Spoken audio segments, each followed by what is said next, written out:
வணக்கம். பாஜகவின் சின்னமான தாமரை சின்னத்தில் தான் பன்னீர்செல்வம் அவர்கள் நாடாளுமன்ற தேர்தலில் போட்டியிடணும் அப்படிங்கிற நிபந்தனை பாஜக ஓபிஎஸ்க்கு விதித்ததனால்தான் திருப்பூரில் நடந்த நிகழ்ச்சியிலும் திருநெல்வேலி மற்றும் தூத்துக்குடியில் நடந்த நிகழ்ச்சியில் பன்னீர்செல்வம் அவர்கள் பாஜக கூட்டணி அந்த கூட்டணி தலைவர்களோடு அவர் கலந்து கொள்ளவில்லை அப்படிங்கிற ஒரு பரபரப்பான ஒரு செய்தி நேற்று பயங்கரமாக பரவிச்சு. இதற்கு தகுந்த பதில் கொடுக்கணும் அப்படின்னு உடனடியாக பன்னீர்செல்வம் அவர்கள் அவருடைய ஆதரவாளருடன், அதாவது பண்ருட்டி ராமச்சந்திரன் அவர்களுடன் ஒரு செய்தியாளர் சந்திப்பை சந்தித்தார். அதில் ஒரு விளக்கத்தையும் கொடுத்திருக்கிறார். என்னங்க, நான் ஏற்கனவே பல முறை செய்தியாளர் மத்தியில் சொல்லியிருக்கிறேன், என்னுடைய ஆதரவு எல்லாம் பாஜகவிற்கு தான். இந்திய நாட்டின் நிலையான ஆட்சி கொடுக்குறாங்க, பாஜக நிலையான ஆட்சியை கொடுக்குறாங்க. அதே போல் இந்திய நாட்டின் வளர்ச்சிக்காக கடுமையாக போராடி மக்களின் வளர்ச்சிக்கு தகுந்த ஆட்சி பாஜக மட்டும்தான் கொடுக்குறாங்க. அதனால் அவர்களுடன் தான் எங்களுடைய கூட்டணி இருக்குது, இதில் எந்தவித சந்தேகமும் இல்லை அப்படின்னு பல கூட்டங்களில் பல செய்தியாளர் சந்திப்பில் தொடர்ந்து வலியுறுத்தி வந்துட்டு இருக்கிறேன்.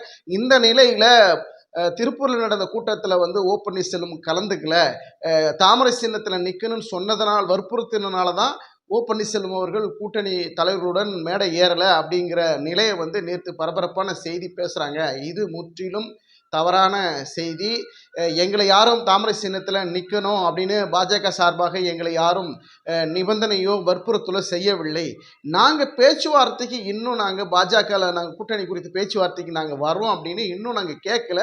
அவர்களும் கூட்டணி குறித்து பேச்சுவார்த்தையில் இன்னும் இறங்கலை. அடுத்த வாரமோ அல்லது அடுத்த வாரமோ நாங்கள் உடனடியாக பாஜக கூட்டணி பேச்சுவார்த்தையில் தொகுதி பங்கீடு குறித்து பேச இருக்கிறோம். இதுதான் நிலையான தகவல்.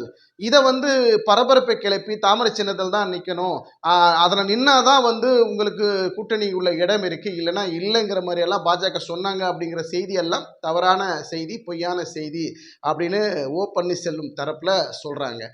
அதாவது ஒரு கூட்டத்துக்கு வராங்க, இல்லை ஒரு விருந்தாளிகள் வீட்டுக்கு வராங்க அப்படின்னா விருந்தாளியை தான் முதல்ல கவனிக்கணும். அந்த விருந்தாளியை என்னென்ன உணவுகள் பரிமாறி அவருக்கு சுவையான உணவுகள் பரிமாறக்கூடிய ஒரு கட்டாயத்தில் அந்த வீடு இருக்கும். அதனால் வர்ற விருந்தாளிக்கு தான் முதல்ல கவனிக்கணும். வீட்டுக்குள்ளே இருக்கிறவர்கள் அவர்கள் மிச்ச மீதி, அதாவது விருந்தாளிக்கு பரிமாறுறது போக மிச்ச மீதி என்ன இருக்குதோ வீட்டுக்குள்ளே இருக்கிறவங்க அதைத்தான் சாப்பிடுவார்கள். இதுதானே ஒரு முறையானது. அதுபோல தான் நான் ஏற்கனவே பாஜகவுக்குள்ளே தான் இருக்கிறேன், பாஜகவில் தான் என்னுடைய ஆதரவு இருக்குது, பாஜக எங்களுக்கு தொடர்ந்து ஆதரவு கொடுக்குறாங்க. அப்படி இருக்கும்போது நாங்கள் வீட்டுக்குள்ளேயே இருக்கக்கூடிய ஒரு நபர், நாங்கள் எப்போ வேணாலும் சாப்பிடுவோம், இருந்ததை மிச்சம் மீதி இருக்கிறத நாங்கள் சாப்பிடுவோம். இதை தாமரை சின்னத்தில் நிற்கிறத நிபந்தனை விதித்தாங்க, அதனால தான் பன்னீர்செல்வம் வரலங்கிறதெல்லாம் ஏற்றுக்கொள்ளக்கூடிய விஷயமாக இல்லை. இது போன்ற செய்திகளை தயவு கூர்ந்து பரப்பாதீர்கள் அப்படின்னு பன்னீர்செல்வம் தரப்புல சொல்றாங்க. பன்னீர்செல்வத்தின் ஆதரவாளர் பண்ருட்டி ராமச்சந்திரன் அவர்கள் என்ன சொல்றாருன்னா, வருகிற நாடாளுமன்ற தேர்தலில் ஓபிஎஸ் அணி சார்பாக 39 தொகுதிகளிலும் ஓபிஎஸ் அணி சார்பாக வேட்பாளர்கள் நிறுத்தி போட்டியிடுவார்கள் அப்படின்னு பன்னீர்செல்வத்தின் ஆதரவாளர் பண்ருட்டி ராமச்சந்திரன் அவர்கள் செய்தியாளர் மத்தியில் சொல்கிறாரு.